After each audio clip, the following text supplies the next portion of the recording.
লোভনীয় স্বাদের আরবিয়ানের বিখ্যাত ডেজার্ট এই বাসবুসাটা আপনারা কিন্তু বাড়িতে খুব সহজেই বানিয়ে নিতে পারবেন। আর হবে তো একেবারে নরম আর তুলতুলে, আর মুখে দিলেই তো মিলিয়ে যাবে। বন্ধুরা, রূপার রন্ধনশালায় আপনাদের সকলকে অনেক অনেক স্বাগত জানিয়ে চলে এসেছি প্রতিদিনের মতো আবার একটা দুর্দান্ত রেসিপি নিয়ে। আজকের আমি দুর্দান্ত স্বাদের একটা ডেজার্টের রেসিপি শেয়ার করব। এটা কিন্তু আরবের বিখ্যাত ডেজার্ট, এর নাম হলো বাসবুসা। আর এটা কিন্তু বাড়িতে থাকা উপকরণ দিয়ে কিন্তু আপনারা বানিয়ে নিতে পারবেন, আর বানানো তো খুবই সহজ। তো আপনারা সঙ্গে থাকুন আর প্রথম থেকে শেষ পর্যন্ত পুরো রেসিপিটা দেখতে থাকুন। আশা করি প্রতিদিনের মতো আজকের রেসিপিটাও আপনাদের ভালো লাগবে। আর আজকের রেসিপিটা ভালো লাগলে চ্যানেলটা সাবস্ক্রাইব করে পাশে থাকবেন। আজকের এই ডেজার্টটা বানানোর জন্য এখানে আমি নিয়েছি হাফ বাটি টক দই, আর এই বাটি মেপে কিন্তু আমি সমস্ত উপকরণ নেব। তো প্রথমে একটা জায়গাতে আমি এই টক দইটা নিয়ে নিচ্ছি।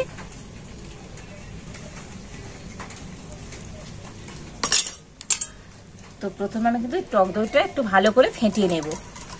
তো একটা ব্লেন্ডার নিয়েছি, আর ব্লেন্ডার দিয়ে টক দইটা কিন্তু এইভাবে আমি ফেটিয়ে নিচ্ছি।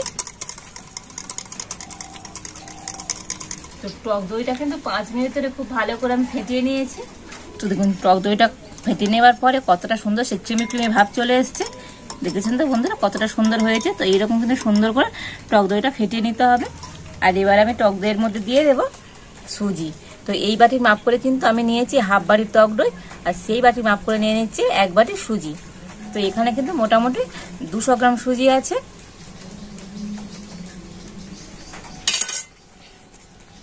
আর দিয়ে দেবো চিনি গুঁড়ো। তো চিনিটা কিন্তু একটু গুঁড়ো করেই নেবেন, এতে করে তো এই রেসিপিটা বানাতে কিন্তু সুবিধাই হবে।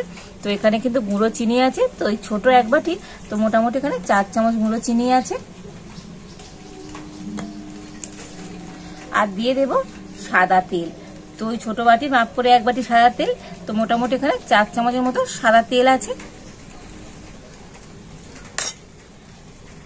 তো আবারও কিন্তু সমস্ত উপকরণ খুব ভালো করে মিশিয়ে নিচ্ছি।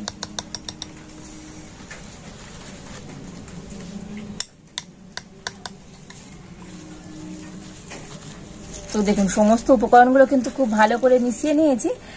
আর এবার আমি এর মধ্যে দিয়ে দেব দুধ। তো এখানে কিন্তু এটা আমি নিয়েছি গরুর দুধ, তো আগে থেকে ফুটিয়ে আর ঠান্ডা করে নিয়েছি। তো সেই ঠান্ডা দুধটা কিন্তু দিয়ে দিচ্ছি। তবে কিন্তু অবশ্যই নর্মাল যে টেম্পারেচারে সেই দুধটা ব্যবহার করবেন। আর দেখুন বন্ধুরা, যে বাটির মাপ করে সুজি নিয়েছি আর সেই বাটির মাপ করে কিন্তু হাফ বাটি নিয়েছি আমি দুধ। তো দুধটা এখন দিয়ে দিচ্ছি সুজির মধ্যে। তো দুধটা দিয়ে আবারও কিন্তু সবকিছু খুব ভালো করে মিশিয়ে নেব।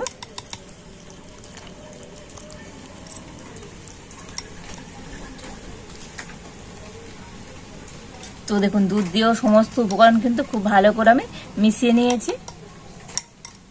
আর এই মিশ্রণটা তো এখন আমি ঢাকা দিয়ে 5 মিনিট রেখে দেবো। যেহেতু সুজি আছে তো সুজিটা কিন্তু নরম হয়ে যাবে এইভাবে ঢাকা দিয়ে রাখলে। তো 5 মিনিট এখন আমি এইভাবে ঢাকা দিয়ে রেখে দিচ্ছি। আর ততক্ষণ এদিকে আমি উনুনটা জ্বেলে দেবো।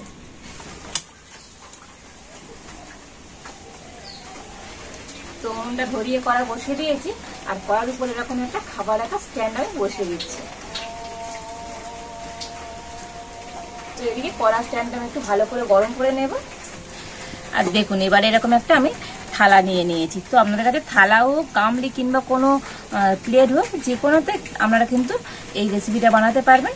আর এই থালার মধ্যে এখন আমি দিয়ে দেবো সাদা তেল।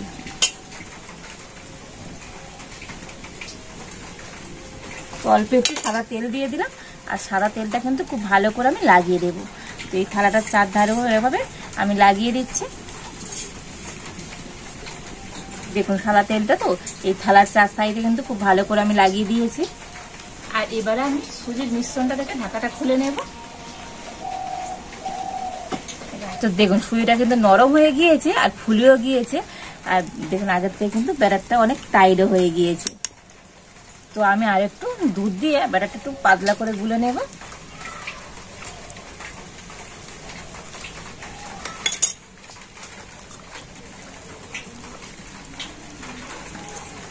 তো দেখুন আরো অল্প একটু দুধ দিয়ে আর ব্যাটারটা কিন্তু খুব ভালো করে গুলে নিয়েছি। আর দেখুন বন্ধুরা ব্যাটারের ঘনত্বটা কিন্তু ঠিক এইরকমই হবে। তো আপনারা দেখেই বুঝতে পারছেন। তো দেখুন ঠিক এইরকম ঘনত্বের করে কিন্তু ব্যাটারটা গুলে নিতে হবে। আর এবার আমি এর মধ্যে দিয়ে দেবো এলাচ। তো এখানে 2টো এলাচ আমি গুঁড়ো করে নিয়েছি, দিয়ে দিচ্ছি। আর এখানে আমি নিয়েছি বেকিং পাউডার। তো এই চামচের আমি হাফ চামচ দিয়ে দিচ্ছি বেকিং পাউডার।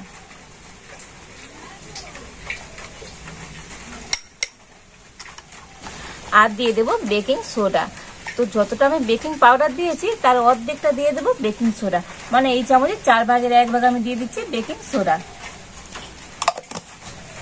তো আবারও কিন্তু সবকিছু খুব ভালো করে মিশিয়ে নিচ্ছে।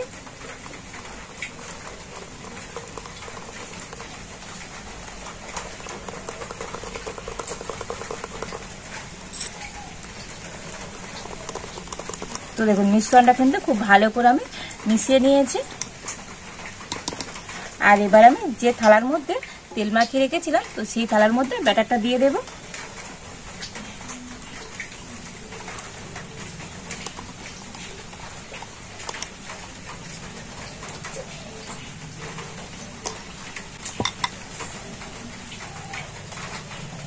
তো ব্যাটারটা কিন্তু এরকম থালাটা চারধারে এভাবে ছড়িয়ে নেব।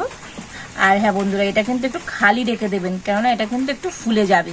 তো যে পাত্রটা নেবেন একটু উঁচু এরকম পাত্র নেবেন, ব্যাটারটা যেন পুরোপুরি না হয়ে যায়, একটু খালি রেখে দিতে হবে। আর এখন আমি এরকম একটু ট্যাপ ট্যাপ করে নেব, এতে করে তো ব্যাটারটা কিন্তু খুব ভালোভাবে সেট হয়ে যাবে আর ভিতরে কোনো বাতাসও থাকবে না। আর এদিকে কড়া স্ট্যান্ডটা কিন্তু খুব ভালো মতো গরম হয়ে গিয়েছে। আর এখন আমি থালাটা নিয়ে স্ট্যান্ডের উপর বসিয়ে দেবো।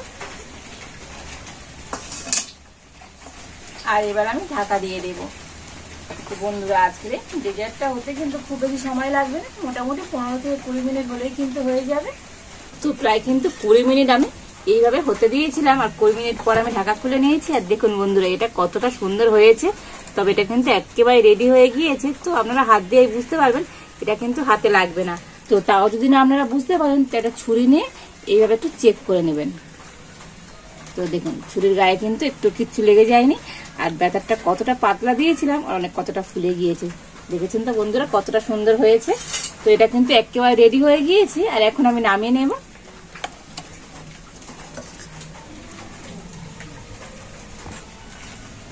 আর এখন আমি এটাকে একটু ঢাকা দিয়ে রাখবো। আর এদিকে আমি কড়াতে দিয়ে দেবো চিনি। তো আমি একটা চিনির শিরা তৈরি করে নেব। তো যে বাটি মাপ করে আমি সুজি নিয়েছিলাম তো সেই বাটি মাপ করে নিয়েছি হাফ বাটি চিনি। তো এই চিনিটা এখন কড়াতে আমি দিয়ে দিচ্ছি। আর ওই বাটি মাপ করে হাফ বাটি দিয়ে দিচ্ছি জল।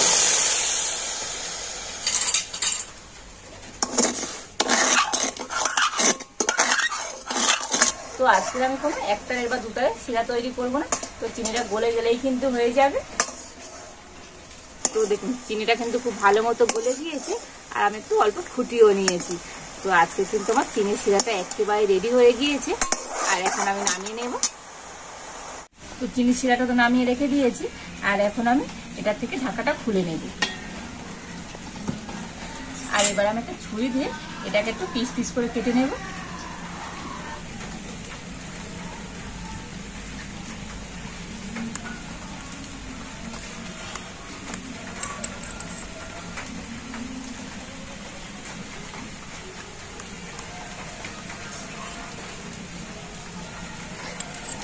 তো আমি কিন্তু এইভাবে কেটে নিচ্ছি। আর দেখেই বুঝতে পারছেন বন্ধুরা এটা কতটা সুন্দর নরম হয়েছে, একেবারে নরম তুলতুল করছে দেখুন। তো কাটার সময় তো আপনারা বুঝতে পারছেন কতটা সুন্দর হয়েছে।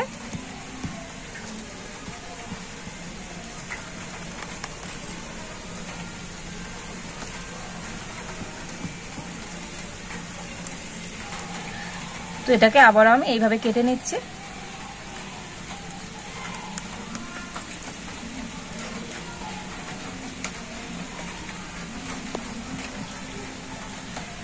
তো এটাকে কিন্তু আমি একটু গোল পিসেপে কেটে নিচ্ছি। তো আপনারা চাইলে এটা চৌকো শেপেও কেটে নিতে পারেন।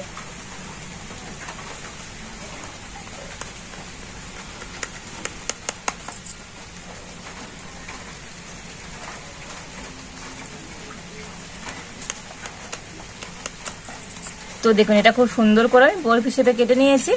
আর এবার এখানে একটু চেরি নিয়েছি। আর দেখুন চেরিগুলো তো একটা চেরি আমি এরকম 4 টুকরো করে কেটে নিয়েছি। তো চেরি দিয়ে ওপর থেকে একটু সাজিয়ে দেব, এতে করে এটা দেখতে যেমন সুন্দর লাগবে আর খেতে তো বন্ধুরা দুর্দান্ত হবে। তো আমি একটা করে বরফির মাঝখানে এইভাবে একটা করে চেরি দিয়ে দিচ্ছি।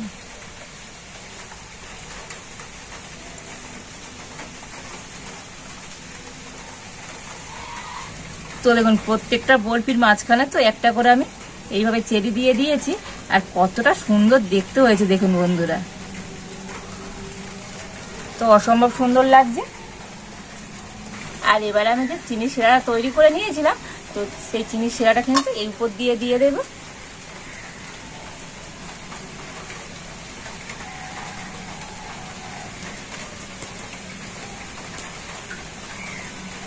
তো এতে করে তো এই ডেজার্টটা কিন্তু খেতে বন্ধুরা দুর্দান্ত হবে। আর মেন এই যেগুলো আমি এরকম ছুরি দিয়ে কেটে নিয়েছি, তোর মাঝখানে দিলে কিন্তু সমস্তটা কিন্তু চিনি শিরাটা খুব ভালোভাবে ছড়িয়ে যাবে।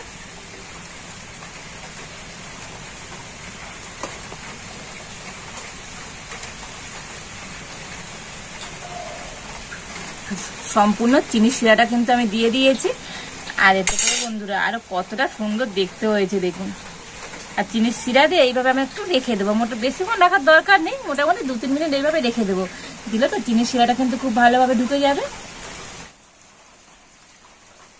দেখলেনই তো বন্ধুরা আজকের এই রেসিপিটা কতটা সুন্দর হলো, দেখতে কতটা সুন্দর হয়েছে দেখুন বন্ধুরা, শুধু দেখতে নয় খেতেও কিন্তু অসাধারণ সুন্দর হয়। তো আপনাদেরকে একটা তুলেও দেখাচ্ছি যে এটা কতটা সুন্দর হয়েছে।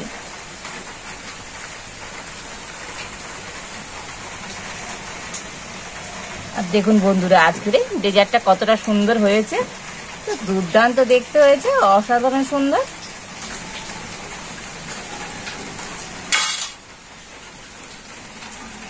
আর দেখুন বন্ধুরা আজকে ডেজার্টটা কতটা সুন্দর হয়েছে, একেবারে নরম আর তুলতুলে, দেখুন কতটা মজার হয়েছে।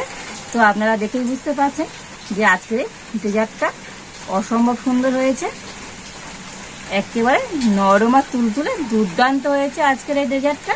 তো আপনারা বাড়িতে এই আরবিয়ান ডেজার্টটা একবার বানিয়ে দেখবেন বন্ধুরা, দুর্দান্ত হবে। আর এটা তো দেখলেন খুবই সহজ, কত কম সময়ের মধ্যে হয়ে গেল।